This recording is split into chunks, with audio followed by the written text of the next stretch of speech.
Hello. Molweni, guys. I hope you guys are doing well. I hope you guys are keeping warm because it is so cold out there. Here it's cold, guys. It's so cold. It's like this winter. It's like a winter that we've never had before. I don't know where it's coming from, but it's nothing that we've experienced before. So I hope you guys are keeping yourselves warm out there, and I hope you guys are keeping yourselves safe because the crime out there, it is too much. It is too much. So yeah, I hope you guys are well. Yeah, it's been 3 weeks since I last sat on this chair to record something. I know I always promise to upload weekly videos, but a lot has been happening, and yeah, so I've been going through a lot spiritually. Yes, so and this whole transitioning phase that I'm on is actually quite challenging, and it's quite difficult for me. I think one of the reasons why it's so difficult for me especially is because you know, if I was alone, if I had gone through this phase of my life at an earlier stage, like way before I got married, before I had children, I think I would have managed quite well. But now it's a lot. It's a lot, man. It's a lot. You know, there are days where I don't feel like speaking. There are days where I feel like not waking up, not doing anything at all. But unfortunately, I don't have that privilege. So whether I want to speak or not, I have to. Whether I want to get up or not, I have to, because I've got children to look after, I've got a house to look after, I've got a husband, and I've got work, I've got clients to see. So it's just a lot. And then you also go through stuff like spiritually. It's been hectic. It's been hectic, guys. It's been hectic. Transitioning is not easy, I tell you. It's not easy at all. But nonetheless, here I am. I'm up, I'm alive, I'm healthy, and yeah, happy to have been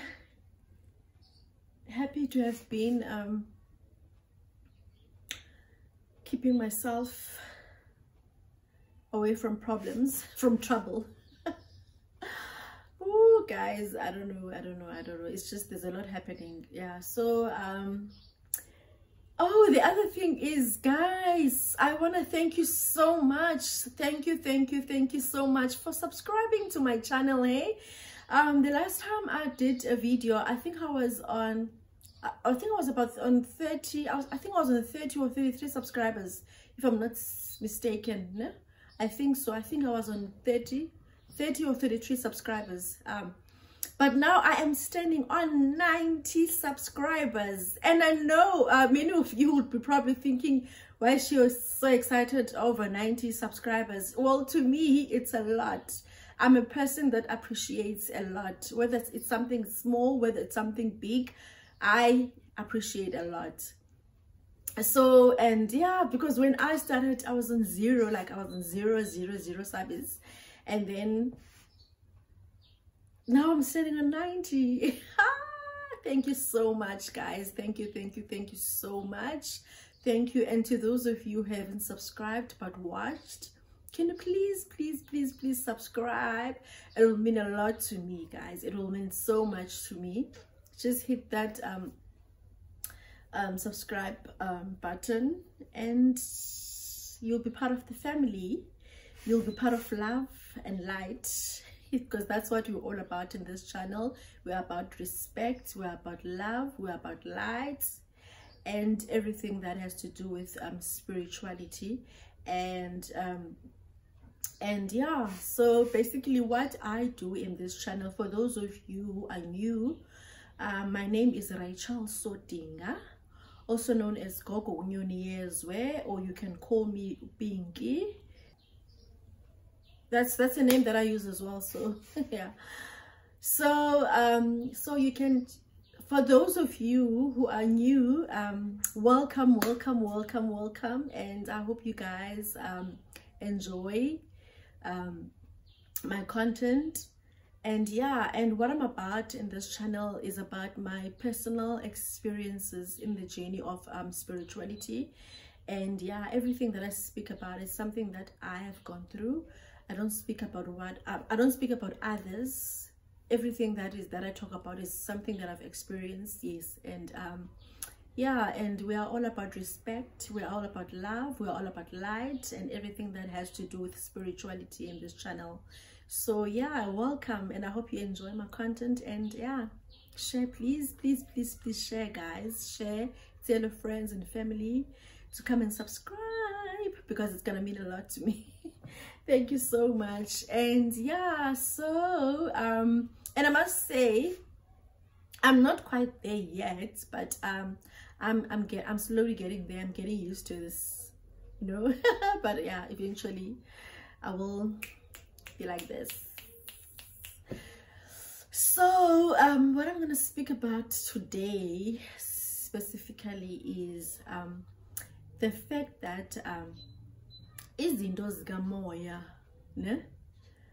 Whether you are a believer or you are not, trust and believe that it will affect you.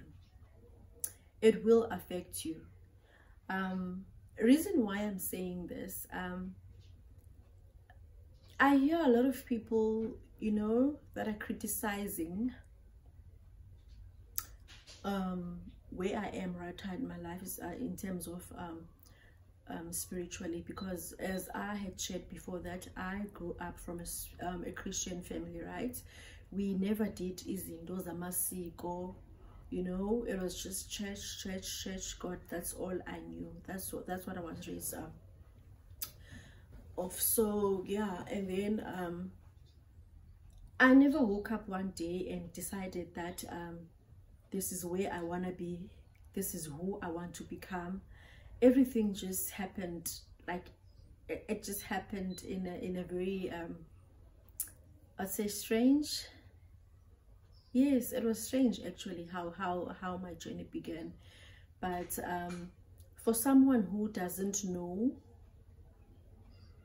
what transpired before I became this person, and everything that I had gone through to become this person, to come and tell me that or to come and to think they have the right to criticize me because I betrayed Christianity, I feel that is bull.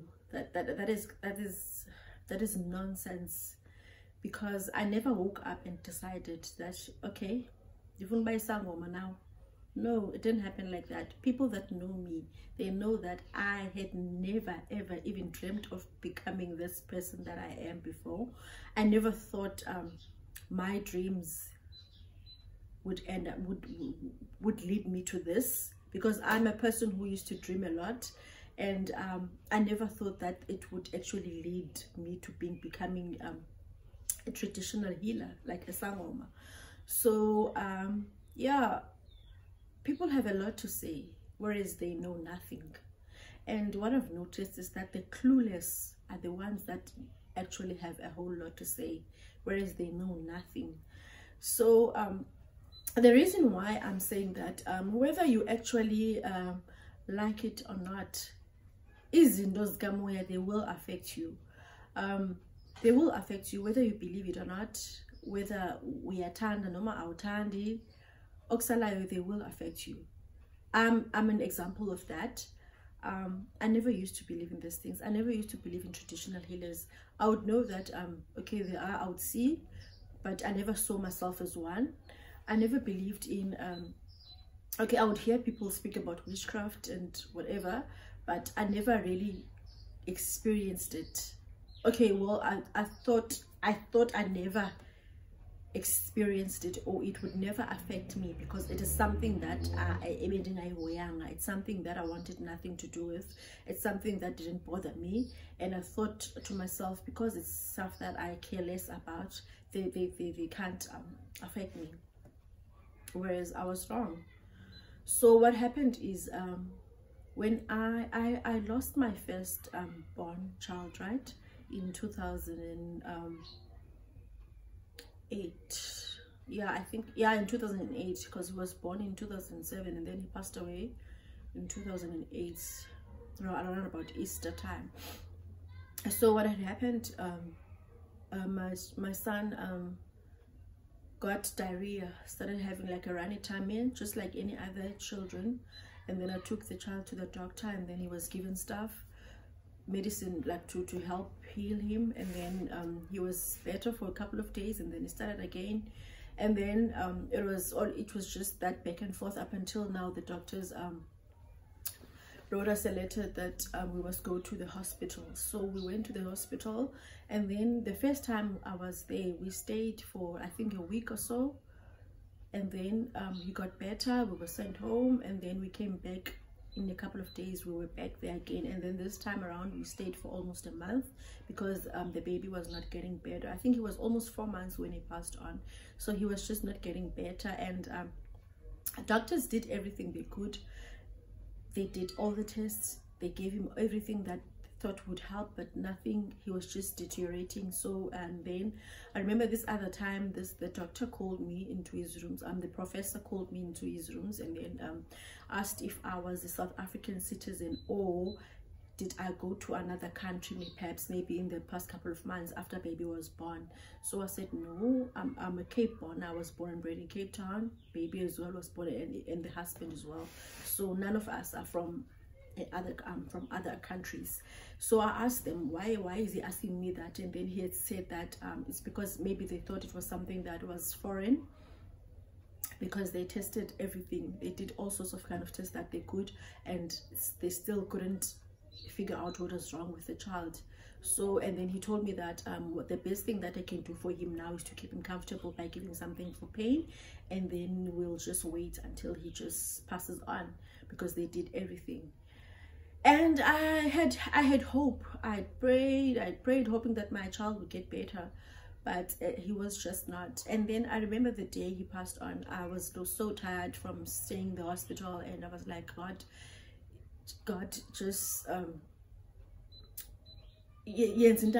because now I just don't know anymore, because we are sitting here, we are staying in this hospital, and they are not giving anything besides something for pain. And this is traumatic for me, and I think for the child as well, because he was just laying there.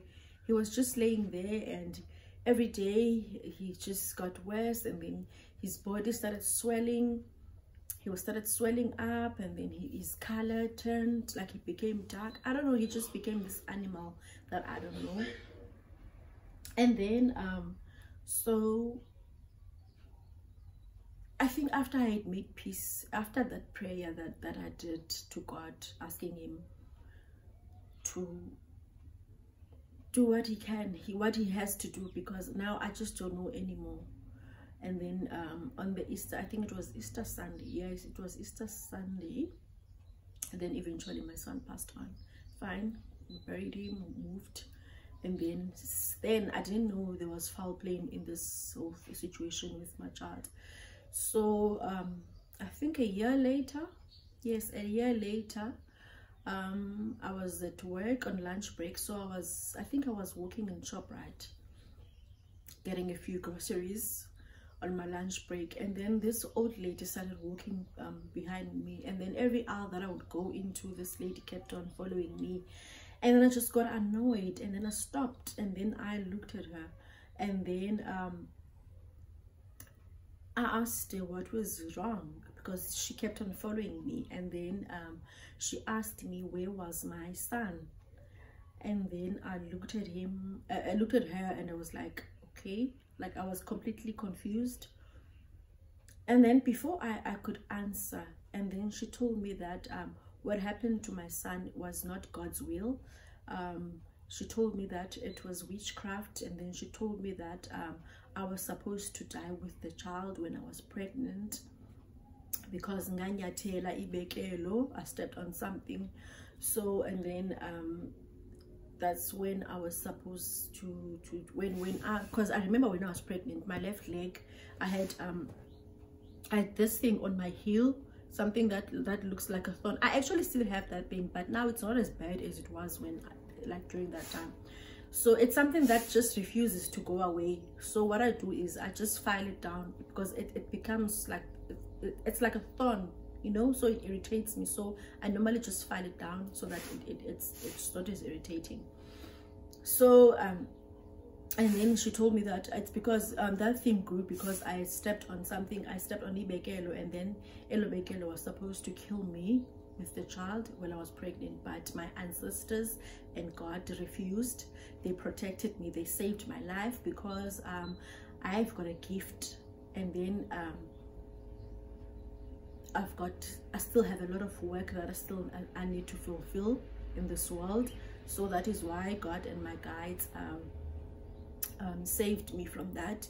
And then after I had given birth, and then the child was not as protected as it was when it was still inside me. So that's why the baby started getting sick. So it was from that thing.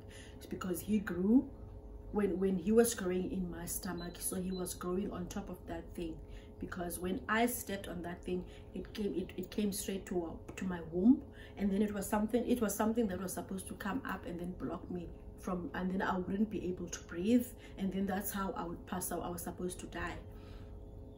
So, and then while she was speaking, it's like there was a movie playing back in my head, because I remember sometimes during my pregnancy I would have like short breath, and then even when I went when I was in labor, there was a lot of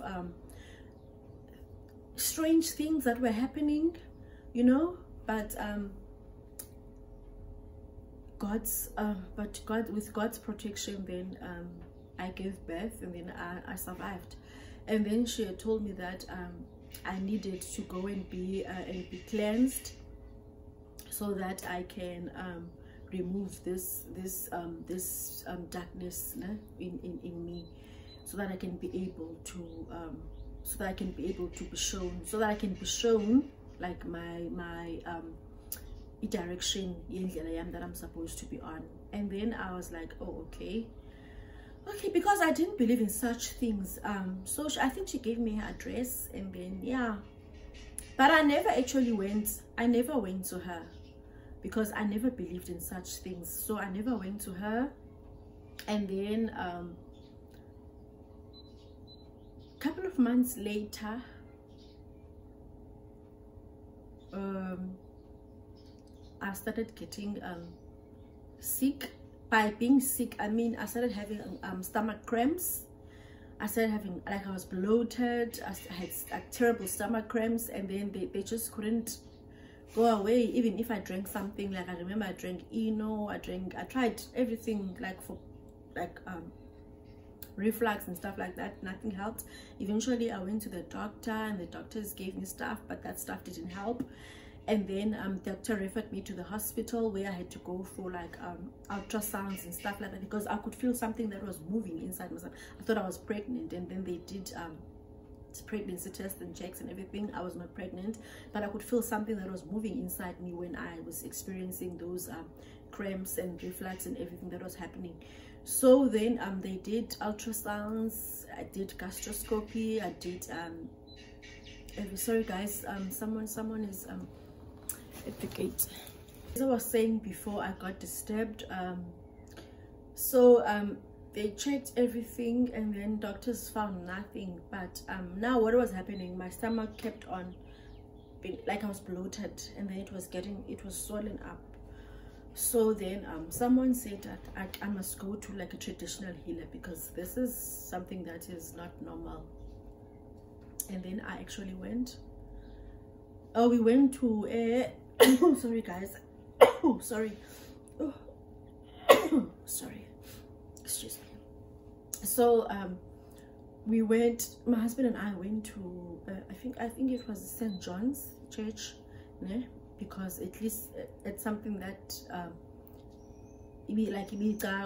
so it was not really like that far from what I believed in. So and they didn't use like herbs and stuff like that.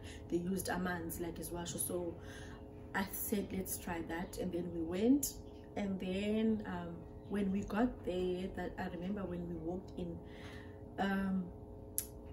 an old lady there got up, and then she started burping, and then she started burping, and then she was like screaming, and then she ran outside, and then she was like vomiting. And then whilst she was doing that, I noticed something. The cramps that I had, the bloatedness started coming down. And then she came back outside, and then she said they could not help me there, because what I need to do is I need to go for initiation, meaning twice. That's the only way I will heal. And I was like, hell no, I'm not gonna do that.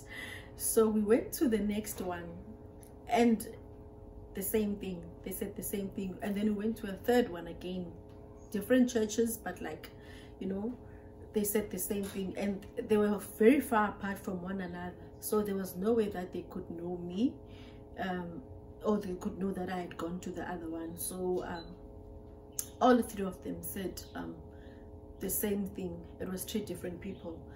And then we decided that, okay, let's go to a traditional healer and hear what they're gonna say. And then we get there, and then this guy says the same thing, basically, that I need to go, I need to twasa. And I was, guys, I'm a very stubborn person, I must say. So I was like very stubborn, because I said, okay, fine, if that's something that I have to do, why haven't my guides shown me this thing that I need to do? Why haven't they shown me, right? Because if they at least, I know I dream a lot, I used to dream a lot, and things that I would dream of, it's things that would happen, right? And then I felt that, okay, that was natural, because it goes with the church that I was at, because we like, there was a lot of people who would dream. So now it's a different route that I must take, and I was very skeptical. It took a while. I found out about this, but I think I went on the journey. I think 5 years later I found out that I'm Melanie Twasa. Yes, I think 5 years later, because now I had started getting sick again, like the bloatedness came back and like cramps and everything. So I decided that, okay, I went back to that guy, and then he told me that you know, agatwasisi, it doesn't take initiates and stuff like that, but he can send me to someone who like umtwasisile. So then, okay, we did that in 2015. That's where my problems began, if I can say so. That's where the nightmare started in this journey. Yo, guys, things that we go through in life, eh? But you know what, I'm grateful, because at the end of the day, I am this person that I am because of all the traumatic experiences that I went through, because of all the nightmares and everything that I went through. So that's how I got into this journey. That's how I became a traditional healer. And Inyangi, like, if I can put it like that, is Sangoma. Yeah, so I'm a Sangoma Inyangi. I'm a medium as well, because this journey, guys, it's difficult for me, at least. Let me say that for me, because what I speak about here is my experiences. It's difficult, I don't want to lie, because I thought for me it was just going to be easy, ngizotwasa, and then that's it, I'm done, I go back to my life. Little did I know, it was just the beginning of a terrible nightmare, and a lot was gonna come up, because when I got into the journey, right? And then whilst I was on the journey in Zimbabwe, Chiki Umdao comes through and is not giving me a chance. And it is not someone, and when Umdao came through, it was not something that anyone had told me. It was Ilona Lizvukele, and then spoke and then said that this is what needs to happen.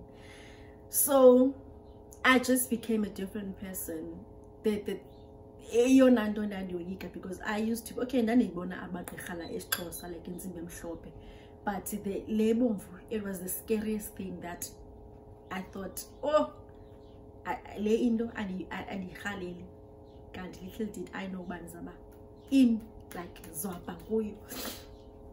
So, and then through that process, I discovered that in Guinness Tunywa, started dreaming about this old man who was wearing a speaker, blue, and the dream kept on coming back until I'd asked Ugobela at the time, and then I was told that, you know,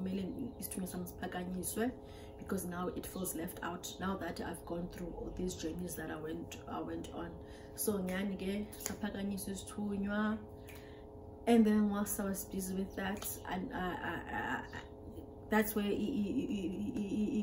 like mediumship became stronger, where someone would come for consultation, but all of a sudden I would be able to I don't want to say I speak to the deaf, but that's what I do. I would be able to translate like messages from the deaf to them, or the deaf would come up and speak through me. If they wanted to pass on a message, that's what would happen. And then I noticed that was something that was different that was happening, and then that's when I did research, and then that's when I understood, okay, this is the kind of gift that we have. So, and I was so confused because I didn't understand how can one have so many different gifts, because now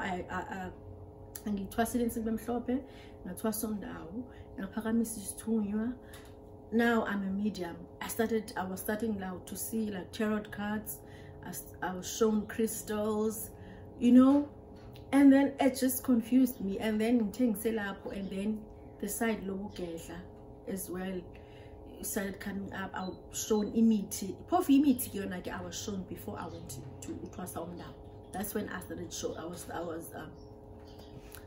that corner imiti, and I went to get, I was like given a list yamagama, and then the list yamagama was amayeza, and then when I went to get, I came back with all the herbs, and for me that was like a wow, because now everything, even though I had been on the journey for a couple of years now, but it still didn't sit well with me. I still thought that it was something that I was just gonna go through, and then I would go back to my life, you know, the life that I thought I had. But now I understand this is who I was brought into this world to become. My purpose was to heal, was to teach people about spirituality, was to heal, you know, all those things. Hence I have all these different gifts, and it is scary. Imagine if it's scary to me, I would feel how my family felt, because like now I would hey guys, I don't want to go into deep, I don't want to scare you guys, but yeah, having different gifts is scary, and it's so difficult with the whole transition process. It's difficult to me. I can see it's even worse to my husband, you know. At least my children are still young, even though they would ask me sometimes when I'm busy with stuff, and they would ask me, how do you know all these things? And then I would tell them, look, my babies, I also don't know how I know all of this, but all I know is that I'm told. My spiritual guides will tell me to do this, and then, or will tell me to go and get it. Like even with my products that I sell, I was clueless about essential oils and stuff like that.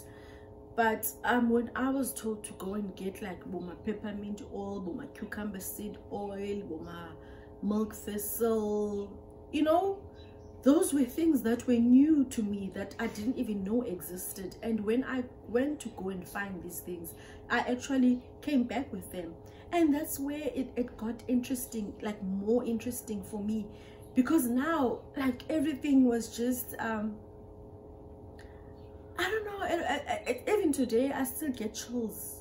I still get chills when I'm shown stuff, and then that actually happens, you know. Or if I'm told to go and get something somewhere, and then I actually go and come back with that, I still get chills, even though I've been doing this for quite a while now. But yeah guys, I didn't choose this person that I am today. I didn't choose this route. I didn't choose to become this person. Like the journey chose me. I never chose the journey. So it hurts sometimes when people who knew me or who knew who I was will criticize me and And some will, hey, some will even call me fake, and some will, hey, the names that you get called, hey. Yeah, and I would just sit here and think, oh my God, I wonder if they can go through the same things that I had gone through. Would they think like that, or would they look at me like that? But yeah, it's part of the journey, it's part of who I am. So I need to, yeah, I think basically also what Idlozilam told me, like when I asked Bana, like I'm tired now, like I'm really tired. Can things get even worse than they are? Like everything that I'm going through, like I'm so tired, I'm so over it now. Like I was ready to give up, you know. And then Idlozi told me that you are going through all these experiences that you are going through because we are building your character. Your guys, character building is hard. I didn't know. Character building is hard. So when Idlozi told me, because we are building you for what's to come, Idlozi told me that you will go to places, you still have a lot of work to do in this world. So if you are clueless about stuff, then how are we going to be able to handle? And I know that, okay, it's what I'm meant to do, but it gets difficult sometimes, guys. It's like, you know, I miss being that normal person who didn't see anything, who was just like a dreamer, like who just had dreams, you know. Now I would be sitting here and I would be told someone who's got this problem and this problem and this problem is gonna come, and this is how you must help them and stuff like that. And then I would be sitting here and then I would be given something else, but okay, there's, oh guys, like nah, I don't have a normal life. That's why when I'm not doing any work, when I'm free, I just spend time alone. I just sleep the whole day. Sometimes I would sleep like 3 days in a row, wake up, prepare the children, and then I would go back to bed, like just sleep, because there's a lot that happens. And with that comes the people that were in your life before you actually gone through the process, and they don't understand.